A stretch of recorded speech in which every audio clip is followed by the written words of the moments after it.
নমস্কাৰ প্ৰিয় দৰ্শক, দিনটোৰ আটাইতকৈ বেছি গুৰুত্বপূৰ্ণ খবৰসমূহৰ সৈতে আপোনাক ৰাইজৰ বাতৰিলৈ স্বাগতম জনাইছোঁ। আজি অসমীয়া আঘোণ মাহৰ 11 তাৰিখ আৰু ইংৰাজী 28 নৱেম্বৰ।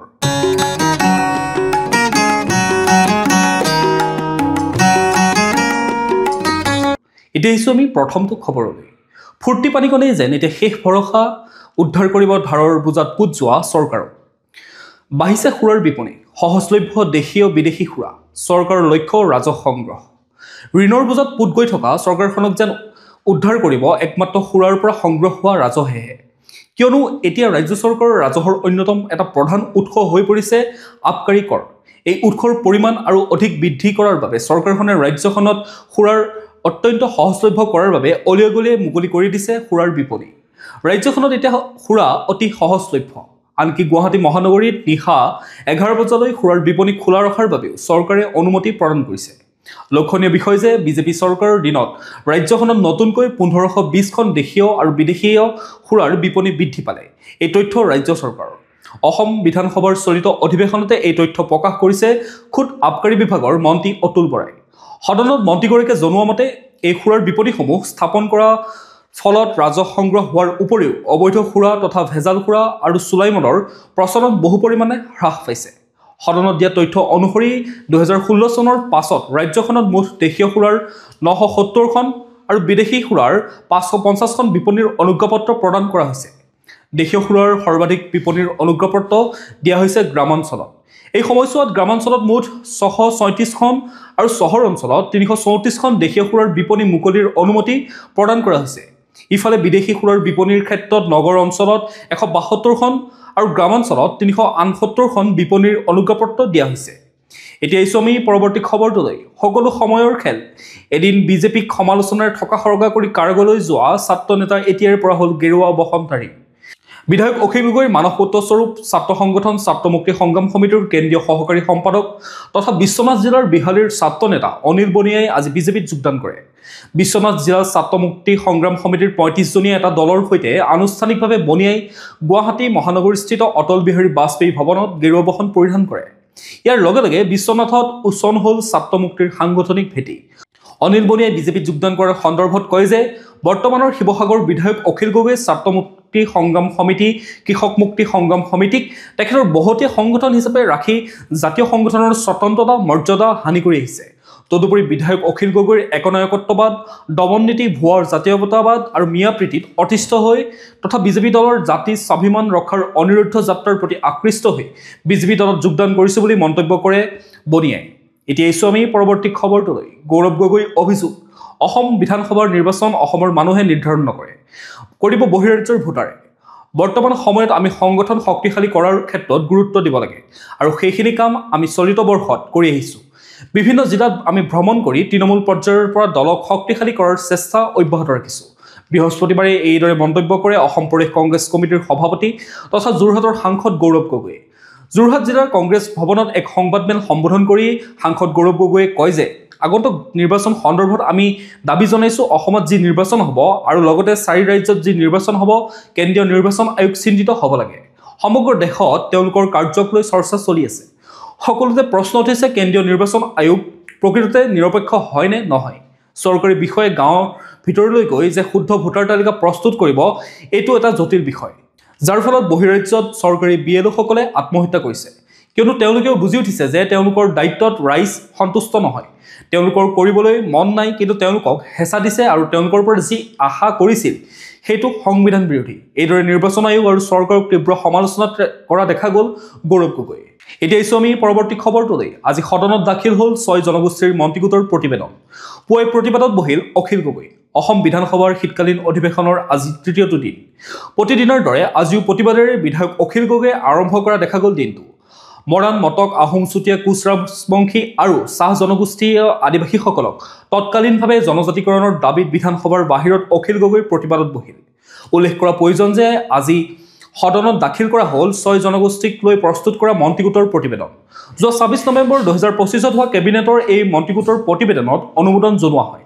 ৰাজ্যিক কেবিনেটে অসমৰ 6টা বৃহৎ জনগোষ্ঠীক ক্ৰমে টাই আহোম, চুতীয়া, মৰাণ, মটক, কোচ ৰাজবংশী আৰু চাহ জনগোষ্ঠী আদিবাসী সম্প্ৰদায়ক অনুসূচিত জনজাতিৰ মৰ্যাদা প্ৰদান কৰাৰ প্ৰস্তাৱ সম্পৰ্কত গঠন কৰা মন্ত্ৰীমণ্ডলীৰ প্ৰতিবেদন অসম বিধানসভাত দাখিল কৰাত অনুমোদন জনাইছিল। এতিয়া এইছো আমি পৰৱৰ্তী খবৰটোলৈ। ছমাহৰ মূৰত NSAৰ পৰা মুক্ত হৈ মুকলি আকাশৰ তললৈ বিধায়ক আমিনুল ইছলাম।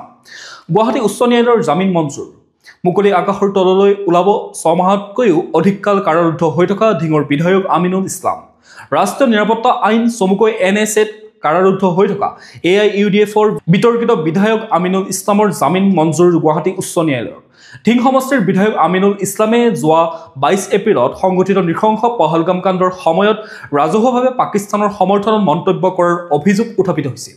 গ্ৰেপ্তাৰ কৰাৰ পিছত তেওঁক NSAৰ অধীনত 6 মাহতকৈ অধিক কাল আবদ্ধ কৰি ৰখা হৈছিল। অৱশেষত আমিনুল ইছলামক কাৰাগাৰৰ পৰা মুকলি কৰি দিয়াৰ নিৰ্দেশ দিলে গুৱাহাটী উচ্চ ন্যায়ালয়ে। যোৱা 24 এপ্ৰিলত গ্ৰেপ্তাৰ হোৱা বিধায়ক আমিনুল ইছলামক 14 মে'ত NSAৰ অধীনত আবদ্ধ কৰি ৰখা হৈছিল। প্ৰিয় দৰ্শক, আপোনালোকে বাতৰিসমূহ চাই থাকিব, লগতে আমাৰ চেনেলটো ছাবস্ক্ৰাইব কৰি ল'বলৈ নাপাহৰিব। লগতে নটিফিকেশ্যন বেল আইকনটো প্ৰেছ কৰি ৰাখিব যাতে প্ৰতিদিনে আপোনালোকে আমাৰ নিউজৰ ভিডিঅ'ৰ আপডেটসমূহ পাই থাকে। লগতে ভিডিঅ'টো যদি চাই ভাল পায় শেষত এটা লাইক কৰি থৈ যাব আৰু কমেণ্টত আপোনাৰ মতামত দিবলৈ নাপাহৰিব। এতিয়া এইছো আমি পৰৱৰ্তী খবৰটোলৈ। আমেৰিকাত কৰ্মজীৱন সামৰি অসমলৈ উভতি বিজেপিত যোগদান দিলে ছত্তীশগড়ৰ ৰাজ্যপাল ৰমেন ডেকাৰ কন্যা আয়ুস্মিতাই। ছত্তীশগড়ৰ ৰাজ্যপাল প্ৰাক্তন সাংসদ বিজেপিৰ প্ৰাক্তন ৰাজ্যিক সভাপতি ৰমেন ডেকাৰ জ্যেষ্ঠ কন্যা আয়ুস্মিতা ডেকাই যোগ দিলে বিজেপিত। বুধবাৰে বিজেপিৰ অসম প্ৰদেশৰ মুখ্য কাৰ্যালয়ত এক বিশাল যোগদান কাৰ্যসূচীত দলটোৰ ৰাজ্যিক সভাপতি দিলীপ শইকীয়াৰ উপস্থিতিত আয়ুস্মিতা ডেকাই বিজেপিত যোগদান কৰে।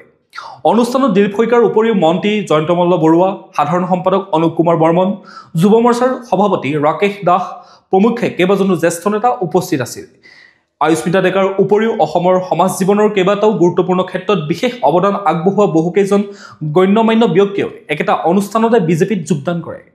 এতিয়া এইছো আমি পৰৱৰ্তী খবৰটোলৈ। 3 ডিচেম্বৰত আৰক্ষী উপ পৰিদৰ্শক কনিষ্টবল কমাণ্ডো পৰীক্ষাত উত্তীৰ্ণ প্ৰাৰ্থীসকলক নিযুক্তি পত্ৰ প্ৰদান কৰা হ'ব। অহা 3 ডিচেম্বৰত আৰক্ষী উপ পৰিদৰ্শক কনিষ্টবল কমাণ্ডোৰ পৰীক্ষাত উত্তীৰ্ণ প্ৰাৰ্থীসকলক নিযুক্তি পত্ৰ প্ৰদান কৰা হ'ব বুলি মুখ্যমন্ত্ৰী ডক্টৰ হিমন্ত বিশ্ব শৰ্মাই কালি সামাজিক মাধ্যমযোগে ঘোষণা কৰে। গুৱাহাটীত আয়োজিত এটা অনুষ্ঠানত এই নিযুক্তি পত্ৰসমূহ প্ৰদান কৰা হ'ব বুলি মুখ্যমন্ত্ৰীগৰাকীয়ে উল্লেখ কৰে। মুখ্যমন্ত্ৰী ডক্টৰ শৰ্মাই লগতে কয় যে ADREত উত্তীৰ্ণ প্ৰাৰ্থীসকলকো শীঘ্ৰেই নিযুক্তি পত্ৰ প্ৰদান কৰা হ'ব। এতিয়া এইছো আমি পৰৱৰ্তী খবৰটোলৈ। ৰাজ্যৰ বান 70% সমাধান হৈছে। ৰাজ্যৰ বান সমস্যা 70% সমাধান হৈছে বুলি জলসম্পদ বিভাগৰ মন্ত্ৰী পীযুষ হাজৰিকাই কালি বিধানসভাৰ শীতকালীন অধিৱেশনত তথ্য প্ৰকাশ কৰে। বিগত 4.5 বছৰত ৰাজ্যত নতুনকৈ 1100 কিলোমিটাৰ দৈৰ্ঘ্যৰ মথাউৰি নিৰ্মাণ কৰা হৈছে বুলিও মন্ত্ৰীগৰাকীয়ে কালি প্ৰশ্নোত্তৰ ঘণ্টাত এটা পৰিপূৰক প্ৰশ্নৰ উত্তৰত উল্লেখ কৰে। ৰাজ্য চৰকাৰে 1150 কিলোমিটাৰ মথাউৰি নথকা অঞ্চল চিনাক্ত কৰিছিল আৰু ইয়াৰে 950 কিলোমিটাৰ মথাউৰি ৰাজ্য চৰকাৰে নতুনকৈ নিৰ্মাণ কৰিছে বুলি তেওঁ প্ৰকাশ কৰিছে। তেওঁ লগতে কয় যে বাকী থকা মথাউৰি নিৰ্মাণৰ কামৰ বাবে চলিত বিত্তীয় বৰ্ষতে অনুমোদন দিয়া হ'ব। ৰাজ্যৰ বান নিয়ন্ত্ৰণ স্বাৰ্থত ৰাজ্যত কমেও 9টা জলাশয় খননৰ ব্যৱস্থা কৰা হ'ব আৰু ইয়াৰ বাবে কেন্দ্ৰীয় গৃহ মন্ত্ৰালয়ে প্ৰথম পৰ্যায়ত 695 কোটি টকা আবণ্টন দিছে। শীঘ্ৰেই ইয়াৰ বাবে প্ৰয়োজনীয় নিবিদা আহ্বান কৰা হ'ব বুলিও সদনত মন্ত্ৰী হাজৰিকাই মন্তব্য কৰে। এতিয়া এইছো আমি পৰৱৰ্তী খবৰটোলৈ। সামাজিক মাধ্যমত অপপ্ৰচাৰৰ অভিযোগত CRDৰ জালত অসম প্ৰদেশ কংগ্ৰেছৰ 4 নেতা। CRDৰ জালত পৰিছে অসম প্ৰদেশ কংগ্ৰেছৰ 4জনকৈ নেতা। প্ৰাক্তন বিধায়কসহ মুঠ 8 কংগ্ৰেছ নেতা এতিয়া CIDৰ জালত। উল্লেখযোগ্য যে চাবুৱাৰ প্ৰাক্তন বিধায়ক ৰাজু চাহুক আটক কৰিছে CIDয়ে। ইপিনে অসম প্ৰদেশ কংগ্ৰেছৰ মুখপাত্ৰ উপেন ৰাজনাথ, মাজুলী জিলা কংগ্ৰেছৰ নেতা জীৱেশ্বৰ গাম আৰু ৰূপহী কংগ্ৰেছ নেতা বাহাৰুল ইছলামকো গ্ৰেপ্তাৰ কৰিছে। প্ৰতিধানযোগ্য যে সামাজিক মাধ্যমত AI ভিডিঅ' প্ৰচাৰ কৰি মুখ্যমন্ত্ৰী হিমন্ত বিশ্ব শৰ্মাক জনমানসত হেয় প্ৰতিপন্ন কৰাৰ চেষ্টা কৰিছিল একাংশই। বিগ বি অমিতাভ বচ্চনৰ জনপ্ৰিয় শ্ব' কৌন বনেগা কৰ'ৰপতিৰ অনুষ্ঠানত মুখ্যমন্ত্ৰীৰ নাম লৈ AI ভিডিঅ' নিৰ্মাণ কৰিছিল। তাৰ পাছতে CIDৰ জালত পৰিল এই 4 কংগ্ৰেছ নেতা। তাৰোপৰি ভিডিঅ'টোত অমিতাভ বচ্চনে কৌন বনেগা কৰ'ৰপতি এগৰাকী প্ৰতিযোগীক ভাৰতৰ দুৰ্নীতিগ্ৰস্ত মুখ্যমন্ত্ৰী কোন বুলি প্ৰশ্ন কৰা তাত 4গৰাকী মুখ্যমন্ত্ৰীৰ নাম উল্লেখ কৰা আছিল, কিন্তু উত্তৰটোত মুখ্যমন্ত্ৰী হিমন্ত বিশ্ব শৰ্মা বুলি উল্লেখ কৰিছিল। বিগত কিছুদিন ধৰি সামাজিক মাধ্যমত এই ভিডিঅ'টো ব্যাপক চৰ্চা হৈছিল। বহু লোকে ইয়াৰ জৰিয়তে প্ৰস্তুত কৰা এই ভিডিঅ'টো শ্বেয়াৰ কৰি আহিছিল বুলি উল্লেখ কৰিছে। এতিয়া এইছো আমি পৰৱৰ্তী খবৰটোলৈ। বিশ্বনাথ আৰক্ষীৰ অভিযানত গ্ৰেপ্তাৰ 5 দুৰ্ধৰ্ষ গড় চিকাৰী। বিশ্বনাথ জিলাৰ জ্যেষ্ঠ আৰক্ষী অধীক্ষক অজাগৌৰাণ বসুমতাৰীৰ বিশেষ তৎপৰতাত আৰু বিশ্বনাথ জিলাৰ অতিৰিক্ত আৰক্ষী অধীক্ষক গহপুৰ সমজিলাৰ আৰক্ষী অধীক্ষক STFৰ লগতে ৱাইল্ড লাইফ ক্ৰাইম কণ্ট্ৰল বৰ্ডৰ নেতৃত্বত চলোৱা এক কৌশলপূৰ্ণ অভিযানত গ্ৰেপ্তাৰ 5 দুৰ্ধৰ্ষ গড় চিকাৰী। উল্লেখযোগ্য যে বিশ্বনাথ জিলাৰ গহপুৰ সমজিলাৰ অন্তৰ্গত হেলেম আৰক্ষী থানাৰ এলেকাধীন ব্ৰহ্মপুত্ৰৰ দাঁতিকাষৰীয়া ডাঠকলাৰ সমীপৱৰ্তী ফৰচেটাপুৰ পৰা গ্ৰেপ্তাৰ হৈ চোৰাং গড় চিকাৰী ৫টা। ধৃত গড় চিকাৰী ৫টা ধেমাজিৰ গিৰকুৱামুখ আৰক্ষী থানাৰ অন্তৰ্গত মিংমাং জেংৰাই গাঁৱৰ গমন দলেৰ পুত্ৰ কুশেশ্বৰ দলে, মিংমাং বদতি গাঁৱৰ দিলীপ চন তায়ুঙৰ পুত্ৰ বিনন্দ তায়ুং, লখিমপুৰ জিলাৰ পানীগাঁও আৰক্ষী থানাৰ অন্তৰ্গত বালিগাঁও অসম পেগুৰ পুত্ৰ উৎপল পেগু, অৰুণাচল প্ৰদেশৰ লোৱাৰ চিয়াং জিলাৰ কাংগকু আৰক্ষী থানাৰ অন্তৰ্গত মিংমাং গাছি গাঁৱৰ তাবা গিনোৰ পুত্ৰ তামাৰ গিনো আৰু লখিমপুৰ জিলাৰ বিহপুৰীয়া আৰক্ষী থানাৰ অন্তৰ্গত বৈঠাখনা গাঁৱৰ বাবুদাল দলেৰ পুত্ৰ ৰূপেশ্বৰ দলে বুলি জানিব পৰা গৈছে। এতিয়া আহিছোঁ আমি পৰৱৰ্তী খবৰটোলৈ। তলানিন্তন পৰ্যটন সঞ্চালক মনালিছা গোস্বামীৰ জামিন আবেদন নাকচ উচ্চ ন্যায়ালয়ৰ। আত্মগোপন অৱসৰপ্ৰাপ্ত IAS বিষয়াগৰাকী পৰ্যটন বিভাগত সংঘটিত ব্যাগুম নিযুক্তি কেলেংকাৰী সন্দৰ্ভত CM ভিজিলেন্সৰ জেৰাৰ সন্মুখীন হোৱা পৰ্যটন বিভাগৰ তলানিন্তন পৰ্যটন সঞ্চালক মনালিছা গোস্বামীৰ জামিন আবেদন নাকচ কৰিছে গুৱাহাটী উচ্চ ন্যায়ালয়ে। উল্লেখযোগ্য যে মনালিছা গোস্বামীয়ে পৰ্যটন বিভাগৰ সঞ্চালিকা থকাৰ সময়ত বক্ৰপথৰে চাকৰি লাভ কৰিছিল ৮জনকৈ সহকাৰী পৰ্যটন বিষয়াই। ইতিমধ্যে কেইবাজনো সহকাৰী পৰ্যটন বিষয়া CM ভিজিলেন্সৰ জালত পৰাৰ বিপৰীতে আন কেইবাজনো গ্ৰেপ্তাৰৰ পৰা হাত সাৰিবলৈ অগ্ৰিম জামিন লাভ কৰিছিল। অবৈধ নিযুক্তি সন্দৰ্ভত কেইবাবাৰো CM ভিজিলেন্সৰ জেৰাৰ সন্মুখীন হৈ গ্ৰেপ্তাৰৰ সম্ভাৱনা প্ৰকট হৈ পৰাত অগ্ৰিম জামিনৰ বাবে গুৱাহাটী উচ্চ ন্যায়ালয়ৰ দ্বাৰস্থ হৈছিল মনালিছা গোস্বামী। কিন্তু ন্যায়ালয়ে অগ্ৰিম জামিন নাকচ কৰাৰ পিছত গ্ৰেপ্তাৰৰ ভয়ত বৰ্তমান আত্মগোপন কৰি আছে পৰ্যটন বিভাগৰ তদানীন্তন পৰ্যটন সঞ্চালিকাগৰাকী। উল্লেখযোগ্য যে মনালিছা গোস্বামী পৰ্যটন সঞ্চালিকা হিচাপে কৰ্মৰত হৈ থকাৰ সময়ত অসমৰ পৰ্যটন মন্ত্ৰী হিচাপে কাৰ্যনিৰ্বাহ কৰিছিল সেই সময়ৰ ক্ষমতাশালী মন্ত্ৰী ৰকিবুল হুছেইনে। এতিয়া আহিছোঁ আমি পৰৱৰ্তী খবৰটোলৈ। বাঘ দেৱতাই যাতে কাৰো অপকাৰ নকৰে, যোৰহাটত বাঘৰ ভৰিৰ খোজত ধূপ চাকি জ্বলাই প্ৰাৰ্থনা বন বিভাগৰ। আজব কাণ্ড। সাম্প্ৰতিক সময়ত বিজ্ঞান প্ৰযুক্তিয়ে উচ্চ শিখৰত আৰোহণ কৰাৰ পিছতো বাঘৰ পৰা পৰিত্ৰাণ পাবলৈ ভগৱানৰ শৰণাপন্ন হ'ল যোৰহাটৰ বন বিভাগ। আজি পুৱতি নিশা যোৰহাটৰ মালৌ আলিৰ ভোগদৈ দলঙৰ ওপৰত স্থানীয় ৰাইজে প্ৰত্যক্ষ কৰে এটা প্ৰকাণ্ড ঢেকীয়াপতীয়া বাঘ। বাঘটোৱে দলংখনৰ ওপৰত মুক্তভাৱে কিছু সময় বিচৰণ কৰাৰ পিছত সমীপৰ হাবিলৈ গুচি যায়। মোবাইল ফোনৰ কেমেৰাত ঢেকীয়াপতীয়া বাঘৰ দৃশ্য বন্দী হোৱাৰ পিছত আজি পুৱা বিয়পি পৰাত হাহাকাৰ লাগে মালৌ আলিৰ অঞ্চলত। এই সন্দৰ্ভত স্থানীয় ৰাইজে খবৰ দিয়ে যোৰহাট জিলা বন বিভাগক। বন বিভাগে খবৰ পোৱাৰ পিছতে আঞ্চলিক বিষয়াগৰাকীৰ নেতৃত্বত অঞ্চলটোত চলে বাঘৰ সন্ধানত অভিযান। কিন্তু সচৰাচৰ বাঘৰ বিচৰণৰ প্ৰতি লক্ষ্য ৰাখি বন বিভাগে পিঞ্জৰা স্থাপন কৰাৰ লগতে বাঘটোক কৰায়ত্ব কৰিবৰ বাবে কেতিয়াবা ট্ৰেংকুলাইজো কৰে। কিন্তু যোৰহাট বন বিভাগে এইবাৰ বাঘ ধৰিবলৈ লৈ গ'ল ধূপ চাকি। যোৰহাট জিলা বন বিভাগৰ দলটোৱে ঢেকীয়াপতীয়া বাঘৰ খোজ অৱশেষত বিচাৰি উলিয়াবলৈ সক্ষম হয় আৰু সেই খোজত দলটোৱে ধূপ চাকি জ্বলাই প্ৰাৰ্থনাহে কৰে। বন বিভাগৰ দলটোৱে বাঘৰ ভৰিৰ খোজত ধূপ চাকি জ্বলাই বাঘে যাতে কাৰো একো অপকাৰ নকৰে তাৰ বাবে প্ৰাৰ্থনা জনায়। দলটোৱে বাঘৰ ভৰিৰ খোজত প্ৰাৰ্থনা জনাই কয় যে হে ভগৱান, বাঘ দেৱতা নেদেখা বস্তু আমাতকৈ তেওঁলোক অধিক শক্তিশালী, সেয়ে বাঘ দেৱতাই যাতে কাৰো অপকাৰ নকৰে এই নিমিত্তে ভগৱানৰ ওচৰত কাতৰ মিনতি জনালোঁ। বন বিভাগৰ এনে কাণ্ডই সকলোৰে মাজত হাঁহিৰ খোৰাক যোগায়। এতিয়া আহিছোঁ আমি পৰৱৰ্তী খবৰটোলৈ। 28 নৱেম্বৰত 300 টকাকৈ জলপানী দিব মেট্ৰিক পৰীক্ষাৰ্থীসকলক। মুখ্যমন্ত্ৰী ডক্টৰ হিমন্ত বিশ্ব শৰ্মাৰ ঘোষণা। মুখ্যমন্ত্ৰীয়ে আগন্তুক মেট্ৰিক পৰীক্ষাত অৱতীৰ্ণ হ'ব লগা 4,25,000 পৰীক্ষাৰ্থীক 3 মাহৰ বাবে 300 টকাকৈ দিয়াৰ কথা ঘোষণা কৰিছিল, যাতে পৰীক্ষাৰ্থীসকলে এই সময়ছোৱাত উক্ত ধনেৰে আৱশ্যকীয় পুথি, বহি বা অন্যান্য সঁজুলি ক্ৰয় কৰিব পাৰে।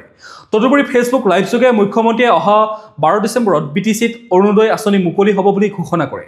এতিয়া 28 নৱেম্বৰৰ পৰা লাভ কৰিব এই ধনৰাশি। এতিয়া আহিছোঁ আমি পৰৱৰ্তী খবৰটোলৈ। শ্ৰীভূমিত অসম জাতীয় পৰিষদৰ বিশাল জনসভা। বিজেপিৰ ঘাটিত শক্তি প্ৰদৰ্শন। শ্ৰীভূমি জিলাৰ নিলাম বজাৰত বুধবাৰে অসম জাতীয় পৰিষদৰ এক বিশাল জনসভা অনুষ্ঠিত হয়। দলৰ শ্ৰীভূমি জিলাৰ সমিতিৰ উদ্যোগত অনুষ্ঠিত হোৱা সভাখনত দলটোৰ সভাপতি লুৰিণজ্যোতি গগৈয়ে মুখ্য অতিথি হিচাপে অংশগ্ৰহণ কৰে। দলৰ উপসভাপতি শমশেৰ সিং, ৰমেন্দ্ৰ মল্লব, বুজৰ বৰুৱা, সম্পাদক ৰাজু ফুকন, চিত্ৰৰঞ্জন বসুমতাৰী, জিয়াউৰ ৰহমান, অমিতাভ বৰঠাকুৰ, উদ্দীপজ্যোতি গগৈ, যুটীয়া সম্পাদক হেমন্ত কুমাৰ হালৈ আৰু জাতীয় যুৱ শক্তিৰ সম্পাদক ছাইফুল ইছলাম সহ কেইবাগৰাকীও কেন্দ্ৰীয় নেতাই সভাত অংশগ্ৰহণ কৰে। সভাত সভাপতিত্ব কৰে দলটোৰ শ্ৰীভূমি জিলাৰ সভাপতি সৈয়দ ছাকিৰুৰ ৰহমানে। উল্লেখযোগ্য যে বৰাক উপত্যকাত বিজেপিৰ ব্যাপক প্ৰভাৱ আছে। জাতীয়তাবাদী ৰাজনৈতিক দল অসম জাতীয় পৰিষদে তাত সাংগঠনিক ভেটি শক্তিশালী কৰিবলৈ সক্ষম হোৱা নাছিল। কিন্তু আজি দলটোৱে নীলাম বজাৰ বিবেকানন্দ হাইস্কুল খেলপথাৰত 5 সহস্ৰাধিক লোকক সমবেত কৰোৱাই বৰাক উপত্যকাত ইয়াৰ সাংগঠনিক শক্তি প্ৰদৰ্শন কৰা বুলি বিবেচিত হৈছে। এতিয়া জানি লওঁ আহক আজিৰ দিনটোৰ বতৰৰ বতৰা। ভাৰতীয় বতৰ বিজ্ঞান কেন্দ্ৰৰ তথ্য মতে 28 নৱেম্বৰ 2025 শুক্ৰবাৰৰ দিনটো অসমৰ বতৰ ফৰকাল হ'ব। দিনটোৰ সৰ্বোচ্চ তাপমাত্ৰা হ'ব 27 ডিগ্ৰী চেলছিয়াছ আৰু ৰাতিৰ সৰ্বনিম্ন তাপমাত্ৰা হ'ব 16 ডিগ্ৰী চেলছিয়াছ। সূৰ্যোদয় হ'ব পুৱা 5:51 আৰু সূৰ্যাস্ত হ'ব আবেলি 4:30। এতিয়া আমি ৰাষ্ট্ৰীয় গুৰুত্বপূৰ্ণ খবৰসমূহৰ মাজলৈ। ভাৰতৰ নিৰাপত্তা ব্যৱস্থাৰ ওপৰত আস্থা আছে। শীঘ্ৰেই ভাৰতলৈ আহিব ইজৰাইলী প্ৰধানমন্ত্ৰী নেতান্যাহু। প্ৰধানমন্ত্ৰী বেঞ্জামিন নেতান্যাহুৱে নিৰাপত্তাজনিত চিন্তাৰ বাবে প্ৰস্তাৱিত ভাৰত ভ্ৰমণৰ পৰিকল্পনা পিছুৱাই দিয়া বুলি দাবী কৰা সংবাদ মাধ্যমৰ বাতৰি খাৰিজ কৰিছে ইজৰাইলে। মঙলবাৰে ইজৰাইলে কয় যে ইজৰাইলী নেতাগৰাকীয়ে ভাৰতৰ নিৰাপত্তা ব্যৱস্থাৰ ওপৰত সম্পূৰ্ণ আস্থা ৰাখিছে আৰু দুয়োপক্ষই এই ভ্ৰমণৰ নতুন তাৰিখৰ বাবে আলোচনা কৰি আছে। ইজৰাইলৰ প্ৰধানমন্ত্ৰী কাৰ্যালয়ে ছ'চিয়েল মিডিয়া পোষ্টত কয় যে ভাৰতৰ সৈতে আৰু প্ৰধানমন্ত্ৰী নেতান্যাহু আৰু প্ৰধানমন্ত্ৰী নৰেন্দ্ৰ মোদীৰ মাজত ইজৰাইলৰ বন্ধন অতি শক্তিশালী। লগতে কোৱা হৈছে যে প্ৰধানমন্ত্ৰী মোদীৰ নেতৃত্বত ভাৰতৰ নিৰাপত্তাৰ ওপৰত প্ৰধানমন্ত্ৰীৰ সম্পূৰ্ণ আস্থা আছে। ইতিমধ্যে তেওঁলোকে নতুন ভ্ৰমণৰ তাৰিখৰ বাবে আলোচনা কৰি আছে। উল্লেখযোগ্য যে একাংশ ইজৰাইলী সংবাদ মাধ্যমে ইয়াৰ পূৰ্বে প্ৰকাশ কৰিছিল যে 2018 চনৰ পিছত প্ৰথমটো আনুষ্ঠানিকভাৱে ভাৰত ভ্ৰমণৰ বাবে ডিচেম্বৰ মাহত নতুন দিল্লীত ভ্ৰমণ কৰিবলৈ ওলোৱা নেতান্যাহুৱে চলিত মাহৰ আৰম্ভণিতে দিল্লীত সংঘটিত সন্ত্ৰাসবাদী আক্ৰমণৰ পিছত নিৰাপত্তাজনিত চিন্তাৰ বাবে ভ্ৰমণ পিছুৱাই দিছিল। এতিয়া আমি পৰৱৰ্তী খবৰটোলৈ। পাকিস্তানৰ হৈ চোৱাংচোৱাগিৰি কৰাৰ অভিযোগত গ্ৰেপ্তাৰ এজন। পাহলগাম কাণ্ডৰ পিছৰে পৰা দেশৰ বিভিন্ন প্ৰান্তৰ পৰা চোৱাংচোৱা ধৰা পৰিছে। এইবাৰ হাৰিয়ানাত আৰক্ষীয়ে গ্ৰেপ্তাৰ কৰিছে এজন অধিবক্তা। অভিযোগ অনুসৰি তেওঁ পাকিস্তানী চোৰাংচোৱা সংস্থা ISIৰ সৈতে কাম কৰি আহিছিল। আৰক্ষীয়ে দাবী কৰিছে যে অভিযুক্ত ৰিজৱানে আগতে পাকিস্তানৰ চোৰাংচোৱা সংস্থালৈ তথ্য সৰবৰাহ কৰিছিল।